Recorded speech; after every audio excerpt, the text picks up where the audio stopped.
नमस्कार गुरुजी. माझं नाव अर्चना. माझा प्रश्न ज्योतिषाविषयी आहे.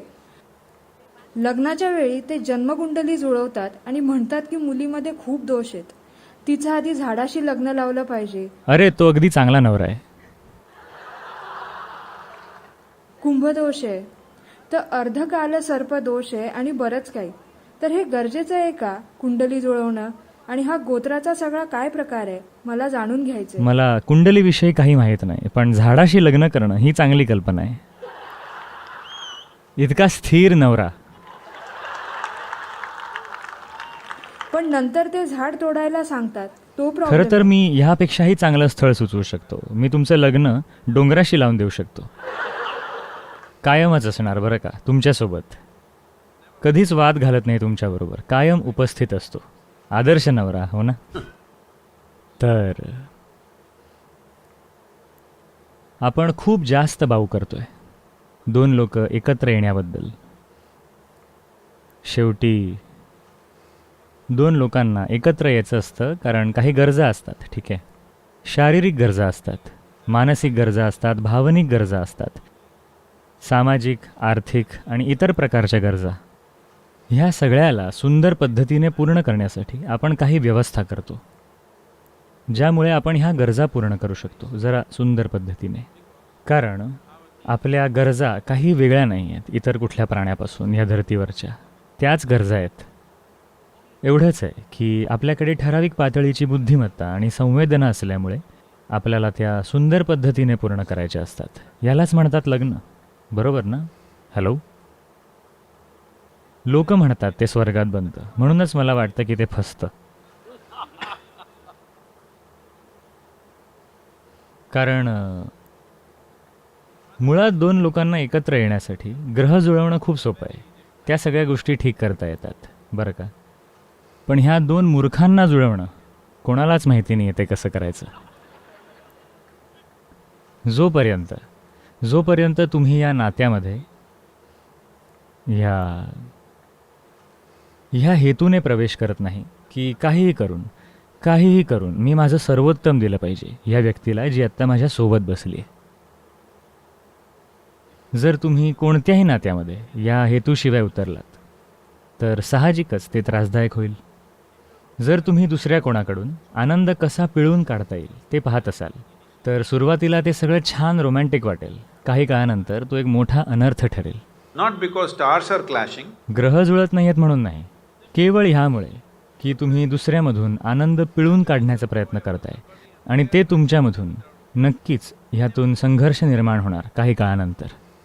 जर तुम्ही पाहत असाल की कसं मी स्वतःला झोकून देऊ शकतो दुसऱ्या व्यक्तीसाठी आणि ती व्यक्तीसुद्धा तेच करत असेल, मग ते अगदी सुंदर नातं बनतं.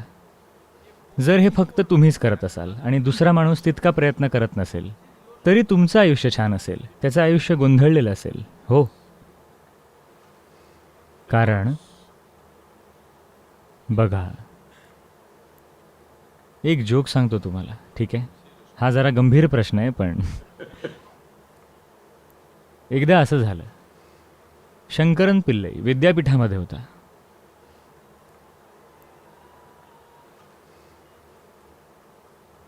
तर तो एक दिवशी त्याच्या प्राध्यापकांकडे गेला आणि म्हणाला, सर, मला तुमची एका अगदी महत्त्वाच्या गोष्टीसाठी मदत हवी आहे.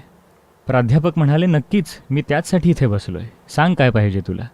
मग त्याने तिथल्या कॉलेज ब्युटीचं नाव घेतलं, बहुधा तुम्हीच, आणि म्हणाला, सर, मी तिच्या पूर्णपणे प्रेमात आहे आणि मी 50% यशस्वी झालो आहे, मला तुमची मदत हवी आहे. प्राध्यापक म्हणाले, हे बघ, मी इथे शैक्षणिक बाबतीत मदत करण्यासाठी आहे, या प्रकारच्या गोष्टींसाठी नाही, पण तरीही 50% यशस्वी झाला आहेस म्हणजे काय? तो म्हणाला, सर, मी तिच्या पूर्णपणे प्रेमात आहे, पण तिला ते माहीत नाही आहे. ते उरलेले 50% तुम्ही मला मिळवून द्या. तर जरी ते 50% असलं, जेव्हा तुम्ही प्रेमात असता ते तुम्हाला खूप छान वाटतं. खरं तर हे दुसऱ्या माणसाला माहीत नसलेलं चांगलं आहे, कारण आता हे पूर्णपणे तुमचं आहे. दोन्ही बाजू तुम्ही सांभाळू शकता. कारण माणसं म्हणजे बरं का, ते खाली वर होत असतात. तर दोन लोकांना जुळवण्यासाठी तुम्हाला ग्रहांची, ताऱ्यांची जुळवाजुळव करावी लागते का? अजिबात नाही. एवढंच आहे की आपण उगाचच याचा खूप बाऊ करतोय. आता तुम्ही गोत्राबद्दल बोललात. ही फक्त एक सोपी पद्धत होती, एक पारंपरिक पद्धत होती अनुवंशिक शुद्धता राखण्याची प्रजननासाठी. कारण लग्न हे शेवटी प्रजननाविषयी आहे, ठीक आहे. तुम्ही आणि मी इथे आहोत कारण कोणीतरी मुलं जन्माला घातली, नाही का? तर अनुवंशिक शुद्धता राखणं, जेणेकरून ज्यांना कुठल्या तरी प्रकारे भाऊ बहीण मानलं जाऊ शकतं ते लग्नबंधात एकत्र येऊ नयेत, त्यासाठी त्यांच्याकडे एक विस्तृत यंत्रणा होती. पण ती सगळी यंत्रणा गोंधळून गेली आहे. आता कोणालाच माहिती नाही आहे कोण कोण आहे. काही समाजामध्ये थोडेफार अवशेष शिल्लक असतील, पण मोठ्या प्रमाणात आपल्याला माहीत नाही आहे की कोण कोण आहे. काही अनुवांशिक अभ्यास आहेत जे तुम्ही बघितले तर दुर्दैवाने तुम्हाला दिसेल. आत्ताच कोणीतरी बँगलोरमध्ये धक्का बसल्यासारखं सांगत होतं की सद्गुरू, असं दिसतंय की माझ्यात थोडं रोमेनियन रक्त आहे. मी म्हटलं मला सांगू नका ते कसं घडलं. पण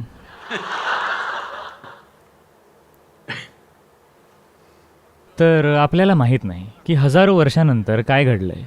आता त्याने काही फरक पडत नाही.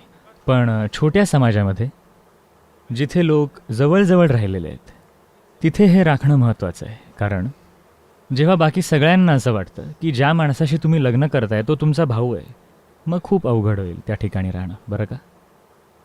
तुम्ही कुठेतरी लांब असाल, तुम्हाला माहीत नाही, कुठेतरी 25 पिढ्यांनंतर तुम्ही तुमच्या भावाशी लग्न करत असाल, पण तुम्हाला माहीत नाही आणि ते खूप लांबचं आहे. पण लहान समाजामध्ये हे महत्त्वाचं असतं. तर त्याचा आदर करणं चांगलं आहे जर समाज छोटा असेल तर. पण तुम्ही जर बाहेर गेला असाल कोणत्या तरी मोठ्या शहरात, मग या गोष्टींनी काही फरक पडत नाही.